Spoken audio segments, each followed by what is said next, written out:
Hello दोस्तों, स्वागत है आप सभी का हमारे YouTube चैनल एग्जाम बार में। तो अभी हम लोग जो है जनगणना 2011 का रिवीजन करने वाले हैं और ये भी सेगमेंट जो है हमारे एग्जाम के लिए बहुत इंपॉर्टेंट है और अक्सर यहां से प्रश्न आपको 2 से 3 प्रश्न जो है एग्जाम में देखने को मिलेंगे। तो बता दें कि 2011 की जो जनगणना थी ये 15वीं जनगणना थी और इसका जो थीम था वो थीम था अवर सेंसस अवर फ्यूचर। ये थीम भी आप याद रखेंगे, स्टेटमेंट वाला प्रश्न जो है ऐसे ही जनरेट होता है, तो इसको थीम को आपको याद रखना है। अवर सेंसस अवर फ्यूचर जो है 2011 जनगणना की थीम थी। अब हम बात करते हैं पहले भारत के क्षेत्रफल और जनसंख्या वैश्विक स्तर पे बात कर लेते हैं। विश्व का 2.4% जो है भौगोलिक भाग है भारत का, ये तो आपको पता ही होगा। और पूरे वैश्विक स्तर पे देखेंगे तो 7वां स्थान आता है भारत का क्षेत्रफल के हिसाब से। और जब भी बात आएगी जनसंख्या के हिसाब से वैश्विक स्तर पे, तो भारत के पास 17.5% की हिस्सेदारी है। इसको भी आप ध्यान रखेंगे और एकदम एक्यूरेट डेटा चाहते हैं तो 17.64% है, ये भी आप ध्यान रखें। वर्ष 2001 से 11 के दशक में 182 मिलियन की वृद्धि हुई है, ये फैक्ट है, इसको आप ध्यान रखे रहिएगा, एग्जाम के लिए इंपॉर्टेंट हो सकता है। और भारत सरकार ने राष्ट्रीय जनसंख्या नीति 2000 में वर्ष 2025 तक जनसंख्या स्तरीकरण निर्धारित किया गया था, जो कि प्राप्त कर पाना मुश्किल है, तो उसको बढ़ाकर वर्ष 2070 कर दिया है। ये एग्जाम के लिए बहुत इंपॉर्टेंट पॉइंट है, इसको आप लोग ध्यान रखे रहिएगा, एग्जाम के पॉइंट ऑफ व्यू से ये इंपॉर्टेंट हो सकता है। अच्छा, इसमें जो आप प्रेजेंटेशन देख रहे हैं, इसमें जो हमने मैप में दिखाया है, तो मैप में मैं वैसे ही करते आया हूं जैसे पहले करते आया था, कि उन्हीं राज्यों को मैंने पहले डिनोट किया है जो न्यूनतम में पहले स्थान पे रहे हैं या सर्वाधिक में पहले स्थान पे रहे हैं। तो अब हम यहां पे जनसंख्या की बात कर रहे हैं, तो सर्वाधिक जनसंख्या वाले राज्यों की बात आएगी तो उसमें अपना उत्तर प्रदेश शीर्ष पे है, इसको आप ध्यान रखेंगे।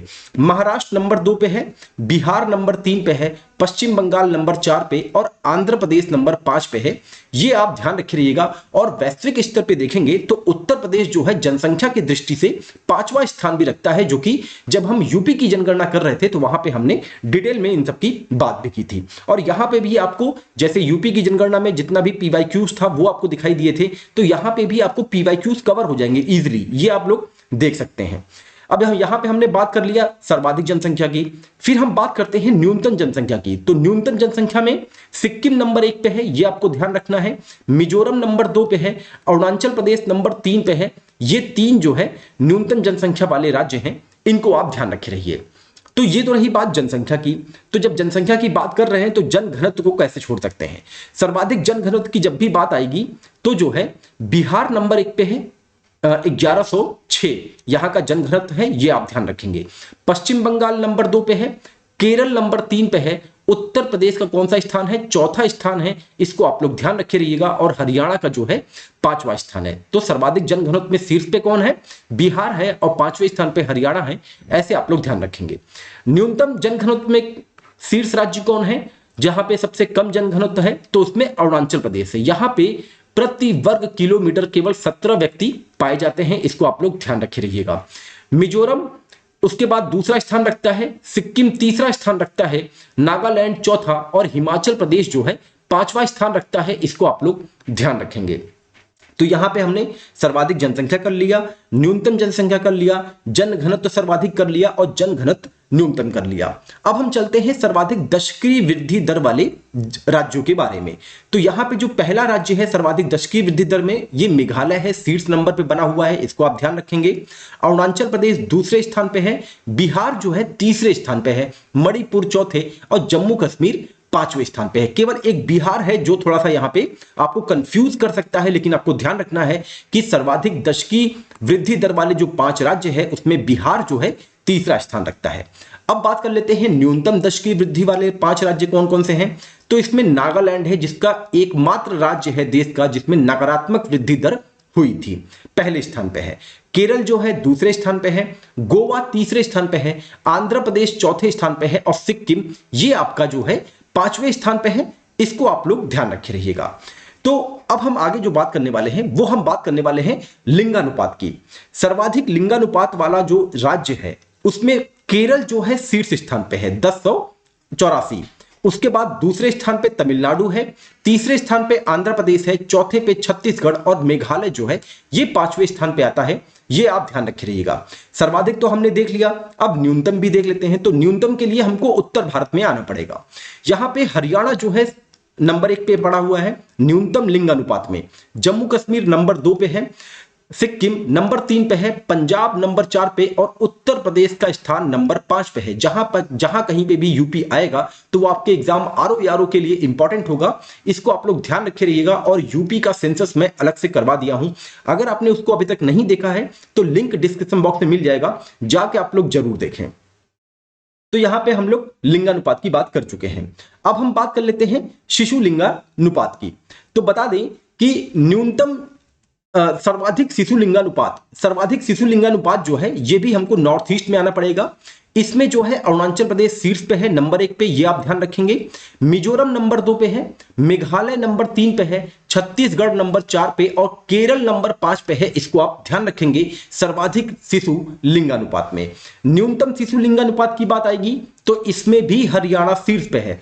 न्यूनतम मतलब कि न्यूनतम लिंगानुपात में भी हरियाणा जो है शीर्ष पे है और न्यूनतम शिशु लिंगानुपात में भी हरियाणा शीर्ष पे है। ऐसे आप ट्रिक बना के याद कर सकते हैं। पंजाब नंबर 2 पे है, जम्मू कश्मीर नंबर 3 पे है। इसको आप लोग ध्यान रखे रहिएगा। अब हम बात करते हैं साक्षरता की।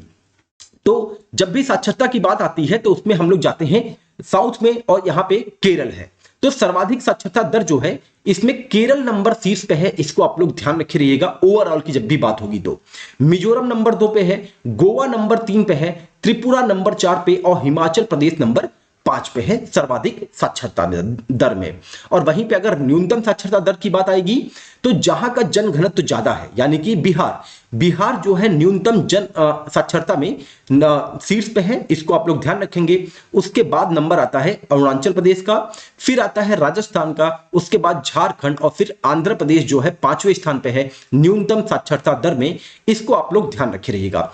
अब साक्षरता दर को भी हम लोग जो है पुरुष और महिला में बांट लेते हैं 2 भागों में। तो पूरे भारत की बात होगी तो केरल की साक्षरता दर सर्वाधिक है। तो सर्वाधिक पुरुष साक्षरता दर भी केरल की ही है। इसको आप लोग ध्यान रखे रहिएगा। और उसके बाद नाम आता है मिजोरम का और फिर गोवा का आता है। पुरुष साक्षरता में गोवा जो है 3रे स्थान पे आएगा। और वहीं अगर सर्वाधिक महिला साक्षरता की बात आएगी तो उसमें भी केरल शीर्ष पे रहेगा, मिजोरम 2रे स्थान पे और गोवा जो है इसमें भी 3रे स्थान पे रहेगा। यानी कि सर्वाधिक पुरुष साक्षरता सर्वाधिक महिला साक्षरता में कोई डिफरेंस नहीं है। इसको आप लोग ध्यान रखे रहिएगा। लेकिन अगर जो है अच्छा सर्वाधिक पुरुष साक्षरता और सर्वाधिक महिला साक्षरता, इवन सर्वाधिक साक्षरता दर में भी जो शीर्ष 3 है वही जो है पुरुष और महिला में भी शीर्ष 3 है। इसको आप लोग ध्यान रखे रहिएगा। ऐसे ही छोटे छोटे जो है चीजों को लेकर आप लोग याद कर सकते हैं। केरल, मिजोरम और गोवा जो है शीर्ष 3 जो है साक्षरता दर वाले राज्य हैं। अब हम लोग न्यूनतम की बात कर रहे थे तो न्यूनतम साक्षरता दर हमने देखा बिहार में है। तो न्यूनतम पुरुष साक्षरता दर भी बिहार में है। इसको आप लोग ध्यान रखेंगे। अरुणाचल प्रदेश 2रे स्थान पे है, आंध्र प्रदेश लेकिन यहां पे 3रे स्थान पे है जो ओवरऑल में 5वें स्थान पे था। और वहीं अगर महिला न्यूनतम साक्षरता दर की बात होगी तो इसमें भी बिहार पहले नंबर पे आएगा, राजस्थान 2रे नंबर पे आएगा और झारखंड 3रे नंबर पे आएगा। यानी कि कहने का मतलब यह है कि जो पुरुष और महिला में सर्वाधिक वाला जो मैंने एक कॉमन फैक्टर बताया था वो आप लोग न्यूनतम में मत लगाइएगा, न्यूनतम में अलग अलग है। न्यूनतम पुरुष साक्षरता में बिहार, अरुणाचल प्रदेश, आंध्र प्रदेश है और न्यूनतम महिला साक्षरता में बिहार, राजस्थान और झारखंड है। इसको आप लोग ध्यान रखे रहिएगा। तो इस वाली स्लाइड में हम लोग ने ऑलमोस्ट सभी चीजें हमने यहां पे कवर कर रखी हैं। लेकिन जब कभी बात आएगी कि यूटीज जो आपके केंद्र शासित प्रदेश हैं उसमें साक्षरता दर सर्वाधिक किसकी है तो आपको ध्यान रखना होगा कि उसमें लक्षद्वीप की साक्षरता सर्वाधिक है जो कि 91.85% है। ये आप ध्यान रखेंगे। और यहां पे जो मेल जो है साक्षरता है वो 95.56% है और फीमेल जो लिटरेसी है वो 87.95% है। इसको आप लोग ध्यान रखेंगे। अब यहां पे 2011 जनगणना के अनुसार जब हम बात करेंगे कि न्यूनतम लिटरेसी रेट की क्या आएगी तब यहां पे जो अब आप देखेंगे तो दादर नगर हवेली ये जो है न्यूनतम में शीर्ष पे बना हुआ है। इसको आप लोग ध्यान रखेंगे। एग्जाम के पॉइंट ऑफ व्यू से ये इंपॉर्टेंट हो सकता है क्योंकि दादर नगर हवेली और दमन दीव को अभी हाल ही में मिला के 1 यूटी बना दिया गया है। यानी कि टोटल अब 8 अपने पास केंद्र शासित प्रदेश हो गए हैं। लेकिन एग्जामिनर करता क्या है, एग्जामिनर जो है प्रश्न में जो ऑप्शन आता है वो ऑप्शन थोड़ा सा बदल देगा। जैसे अगर उसको साक्षरता, सर्वाधिक साक्षरता दर पूछना होगा तो वो आपकी शुरुआत कर देगा गोवा से, गोवा दे देगा आपको, या फिर मतलब कि गोवा के बाद आपको महाराष्ट्र दे देगा, और उसके बाद तमिलनाडु दे देगा, फिर आंध्र प्रदेश दे देगा। तो आपको यहाँ पे छोटे छोटे फैक्ट जो है वो ध्यान रखने होंगे कि टॉप 5 में तो गोवा था ही, महाराष्ट्र और आंध्र प्रदेश तो थे नहीं, तो यहाँ पे गोवा जो है सर्वाधिक साक्षरता वाला राज्य हो जाएगा।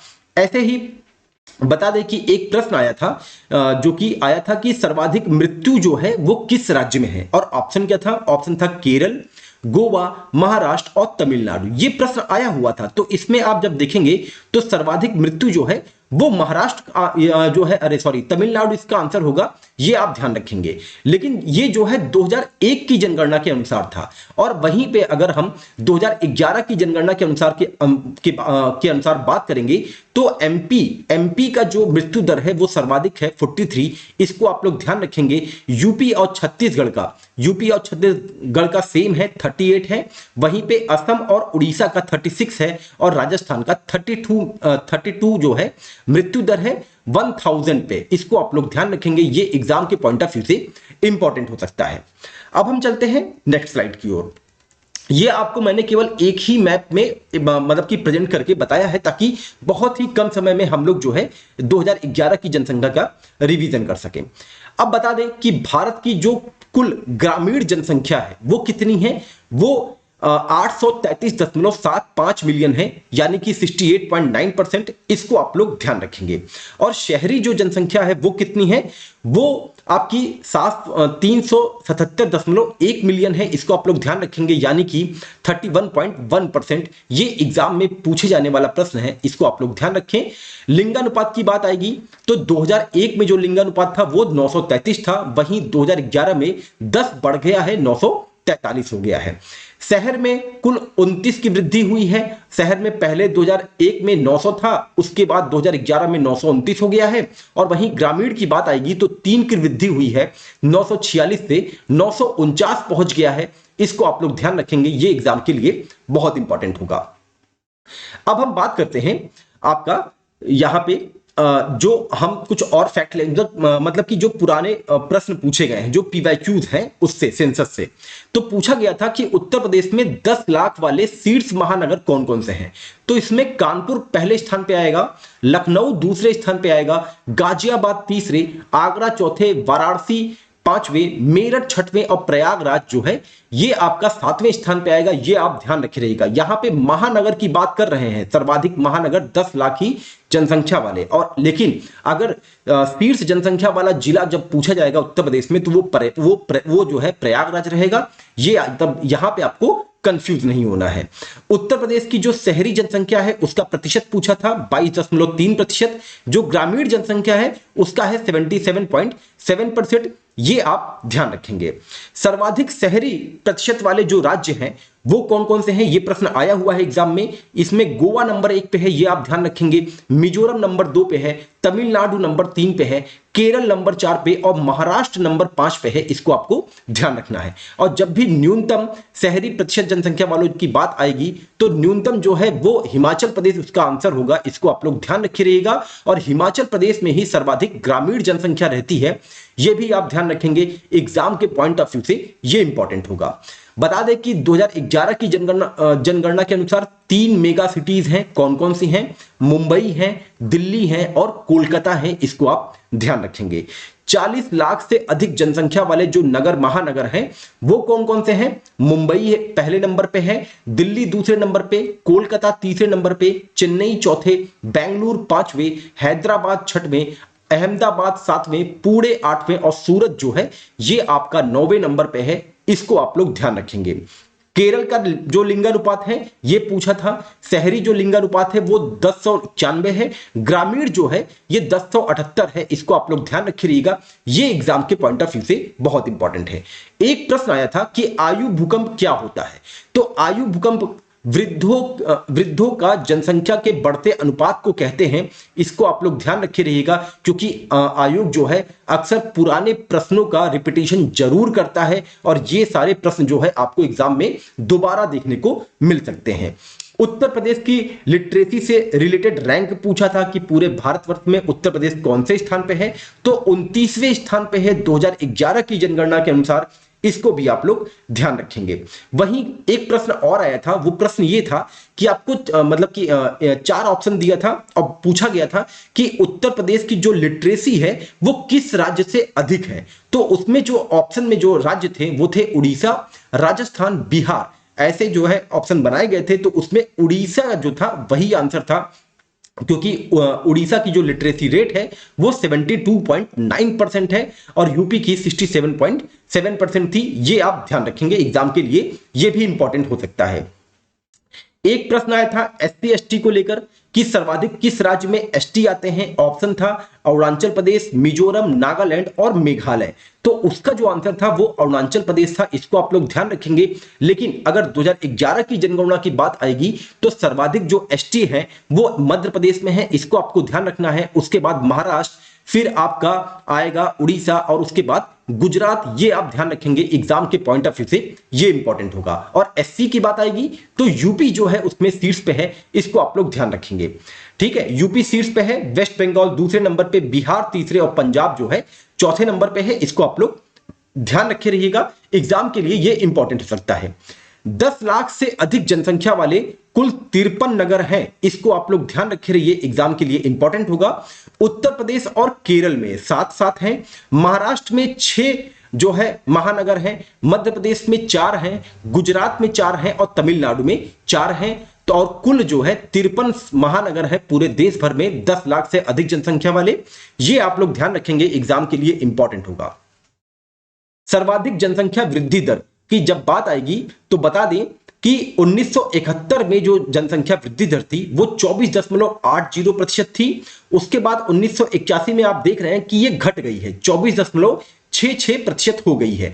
उसके बाद 1991 में फिर से बढ़ी है ये, घटी है, 23.87% हो गई है। 2001 में 21.5%, 2011 में 17.7% है। इसको आप लोग ध्यान रखेंगे। लेकिन जो महान विभाजक रेखा कहा जाता है वो 1921 को कहा जाता है, ये भी आप ध्यान रखेंगे, कई बार एग्जाम में ये पूछा भी गया है। तो ये मैंने एक प्रयास किया है कि आपको केवल 2 स्लाइडों के अंदर जल्दी से 2011 का सेंसस जो है आपका रिवीजन करवा दिया जाए। अब एक प्रश्न आया था यूटी से रिलेटेड, यूटी के सेक्स रेशियो से रिलेटेड प्रश्न आया था कि सर्वाधिक सेक्स रेशियो जो है किस केंद्र शासित प्रदेश की है। तो उसमें जो आपका आंसर होगा वो पौंडीचेरी नंबर 1 पे होगा, उसके बाद लद्दाख आएगा, फिर आपका आएगा अंडमान निकोबार, उसके बाद आएगा आपका दिल्ली, उसके बाद चंडीगढ़, फिर दादर नगर हवेली। ठीक है, ये 2011 की जनगणना के अनुसार है, इसको आप लोग ध्यान रखे रहिएगा। और न्यूनतम की जब बात आएगी तो न्यूनतम वाले में दमन दीव आंसर होगा, इसको आप लोग ध्यान रखेंगे। और दमन दीव और दादर नगर हवेली को अब मिलाकर एक यूटी बना दिया गया है। तो अगर ऑप्शन में आता है तो अपने हिसाब से सेट करिएगा, क्योंकि नया जो डेटा आया है 2021 का, ये अभी तक प्रकाशित नहीं किया गया है। इसको आपको ध्यान में रखकर आप मतलब कि एग्जामिनेशन हॉल में जाना होगा। तो ये तो पूरी जो है जनसंख्या का आप लोगों ने बहुत जल्दी, बहुत ही कम समय में रिवीजन किया है। यूपी की जनगणना हम पहले ही करा चुके हैं, अगर आप नहीं देखे हैं, हमारे चैनल पे पहली बार आ रहे हैं तो उसका लिंक डिस्क्रिप्शन बॉक्स में दे दिया जाएगा, आप लोग जाके जरूर देखें। और अगर ये सेशन भी एग्जाम के पॉइंट ऑफ व्यू से इंपॉर्टेंट लगा हो, प्रेजेंटेशन इंपॉर्टेंट लगा हो, तो आप हमारे चैनल को अपने दोस्तों के बीच में जरूर शेयर करें, लाइक करें, सब्सक्राइब करें। चलिए मिलते हैं अपने अगले कंटेंट के साथ, तब तक अपना ध्यान रखें। नमस्कार, जय हिंद, जय भारत।